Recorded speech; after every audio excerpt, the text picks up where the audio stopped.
uma coisa é você sair de um lugar por livre e espontânea vontade. E outra coisa é você sair de um lugar porque Deus tirou você dali. E quando Deus nos tira de algum lugar?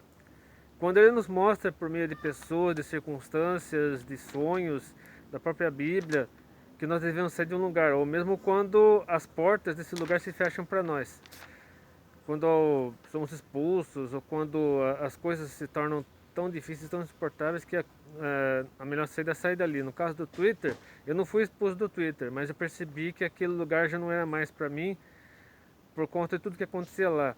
Então, se você puder assistir o vídeo em que eu falo por que eu troquei o Twitter pelo Parler, você saberá do que eu estou falando. Mas eu quero falar hoje a respeito da nossa antiga vida de pecado, da nossa antiga vida sem Deus, de lugares, situações, ocasiões que antes significavam alguma coisa para nós porque nós não conhecíamos a Cristo, nós estávamos na ignorância e a partir do momento que nós conhecemos a Cristo e Cristo passou a ser prioridade em nossas vidas, acabamos por não sentir mais prazer naquele lugar e acabamos saindo de lá, ou então as portas daquele lugar se fecharam para nós e decidimos largar tudo, abandonar o mundo para seguir a Cristo. Então, é por isso que a pergunta, o título desse vídeo é Não volte para o lugar de onde Deus tirou você. Então, nós não devemos, de maneira nenhuma, quando nós entramos na igreja, nós passamos a fazer parte da igreja, devemos ter a consciência de que a igreja é composta por pecadores, são pessoas falhas tanto quanto nós. A diferença é que as pessoas falhas que existem na igreja são pessoas que conhecem a Cristo, são pessoas conscientes do que devem e não devem fazer, e quando fraquejam, quando cometem algo errado, é por um vacilo, porque se deixaram levar pelo desejo da carne, porque foram iludidas temporariamente pelos prazeres do mundo, porque acabaram caindo numa brecha, o maligno acabou aproveitando uma brecha para fazer um estrago na vida da pessoa, na vida das pessoas que eu rodeio. Então, eu quero falar, ilustrar isso, falando de um momento, de uma ocasião descrita na Bíblia, em que o povo de Israel estava no deserto já a caminho de Canaã, após passar 430 anos no Egito, após passar por um período de escravidão terrível, porque quem conhece a história sabe que José foi vendido pelos seus irmãos, foi levado como escravo para o Egito, ficou lá, foi acusado justamente de estupro, foi preso, ficou muitos anos na prisão. Aí interpretou o sonho do faraó, virou governador do Egito e os irmãos dele, por causa da fome, foram para o Egito atrás de comida e José acabou se dando a conhecer a seus irmãos e fez com que toda a sua família, inclusive seu pai, Jacó, ou Israel, fosse para o Egito, aí lá eles ficaram 430 anos. E até que Moisés foi chamado por Deus, Moisés que tinha vivido seus primeiros 40 anos como uma espécie de príncipe do Egito, acabou fugindo após matar o egípcio, foi para Midian, permaneceu mais 40 anos em Midian, teve a visão da sarça ardente, voltou para o Egito com Arão, e aí teve as 10 pragas, após libertar, ser usado por Deus para libertar o povo de Israel do Egito, aí passaram pelo Mar Vermelho, onde o exército do egípcio foi derrotado, aí Deus providenciou maná, Deus fazia sombra durante o dia na coluna de nuvem e dava calor, iluminava no meio da coluna de fogo à noite, e aí Deus fornecia o maná, Deus fornecia cordoniz, a água, quando faltava água, a água brotava da rocha. Então Deus fez uma série de maravilhas para o povo de Israel no deserto e mesmo assim o povo de Israel acabou se rebelando várias e várias vezes. E o auge dessa rebeldia, na verdade não foi nem o auge, acredito que o auge mesmo foi mais tarde com Coré, Datã e Abirão, mas o que realmente despertou a ira de Deus a ponto de impedir que aquela geração inteira entrasse na Terra Prometida. Claro, os menores de 20 anos entrariam, com exceção de Josué e Caleb. E porque Josué e Caleb eram dois dos 12 espias enviados para Canaã. Eles estavam em Cades Barneia, que ficava relativamente próximo a Canaã, e eles conseguiram, Josué e Caleb mais 10 espias, cada um representando uma tribo, entraram na Terra Prometida. Fizeram um relatório de como era a terra e tal. Josué e Caleb forneceram um relatório bastante animador, bastante promissor, dizendo que eles teriam condições de possuir a terra, que a terra é maravilhosa e tal. Só que os outros 10 aterrorizaram todo o povo. Eles acabaram dando um relatório extremamente pessimista, extremamente exatamente o que acontece hoje com o coronavírus. Apesar de todos os estudos com relação às vacinas, apesar do número de casos, do número de pessoas curadas aumentar cada vez mais, da curva de casos e mortes começar a declinar, ainda existe gente que está torcendo para o jacaré e está dizendo que está piorando, que não sei o que, não sei o que. Então, voltando aqui para o povo de Israel lá no deserto, após o relatório dado pelos espias lá em Cades Barneia, aconteceu o seguinte aqui, que o povo acreditou mais nos 10 espias pessimistas do que nos 2 espias otimistas, no caso Josué e Caleb. Olha o que aconteceu aqui, em Números capítulo 14, versículos 1 a 4. Olha qual foi a reação do povo ao ouvir o relatório lá dos espias.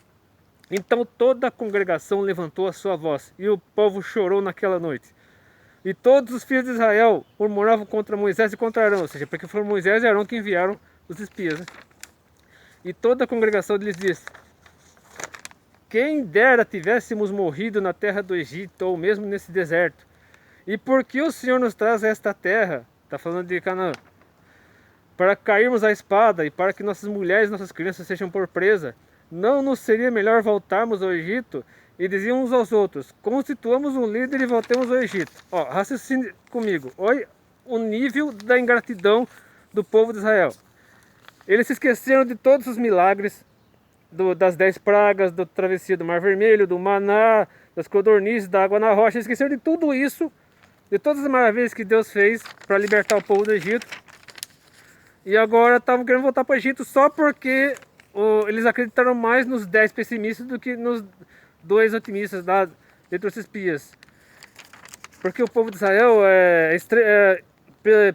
a Bíblia, boa parte da Bíblia fala que o povo de Israel é extremamente duro assim de lidar, extremamente volúvel, extremamente assim como a facilidade que o ser humano tem de, por causa de uma coisinha ruim, se esquecer de tudo de bom que aconteceu. Às vezes nós desprezamos todas as bênçãos que Deus nos deu, por melhores e maiores que sejam. Quando acontece um único deslize, uma única coisa ruim, tudo apaga na nossa mente. Vida, céus, o azar, e ficamos reclamando, ficamos queixando e até murmuramos contra Deus, até blasfemamos por causa disso. E foi o que o povo de Israel fez. E exatamente por isso que Deus se irou contra aquela geração toda de 20 anos para frente, ou 30 anos, não lembro exatamente, com exceção de Josué e Caleb.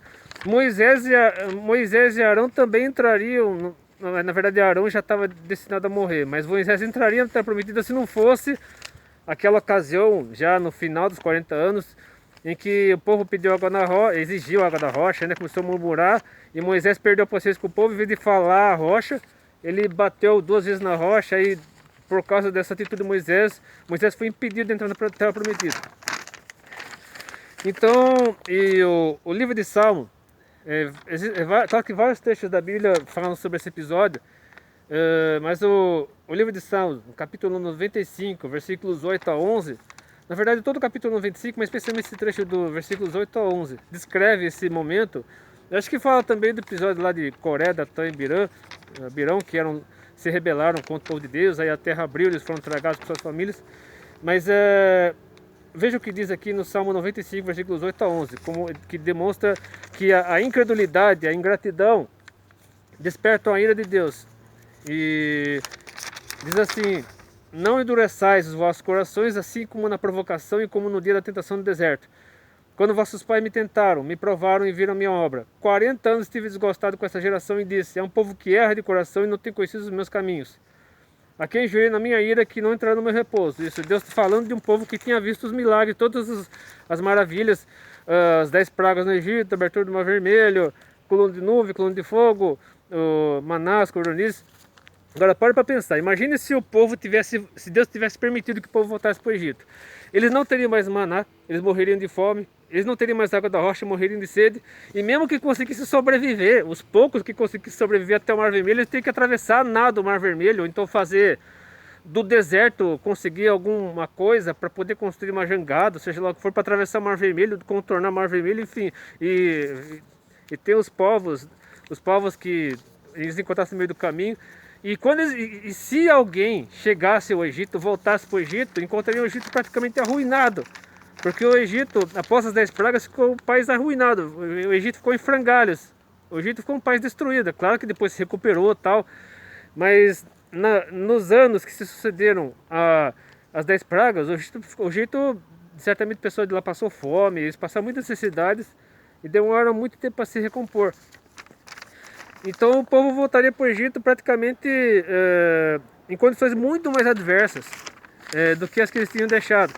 E mesmo assim, eles estavam com saudade do Egito, porque após passarem 430 anos num ambiente idólatra, eles ainda não tinham aprendido a servir o único Deus vivo, o único Deus verdadeiro. E eu tenho certeza que eu quero terminar esse vídeo falando da carta de Paulo na carta aos Hebreus, capítulo 3, versículos 12 a 14, falando da necessidade de nós mantermos fiéis a Deus, fiéis à palavra de Deus, vontade de Deus, a não nos desviarmos, a não queremos voltar para o passado, a não queremos voltar para a nossa antiga vida de pecado, para daquilo que Deus tirou das nossas vidas. E é assim que eu encerro esse vídeo. Vede, irmãos, que nunca haja em qualquer de vós um coração mau e infiel para se apartar do Deus vivo. Antes, exortai-vos uns aos outros todos os dias, durante o tempo que se chama hoje, para que nenhum de vós se endureça pelo engano do pecado, porque nos tornamos participantes de Cristo se retivermos firmemente o princípio da nossa confiança até o fim. Então que Deus abençoe e nos oriente. Se você gostou desse vídeo, curta, compartilhe com seus favoritos, no meu canal. Deus abençoe. Até depende, se quiser.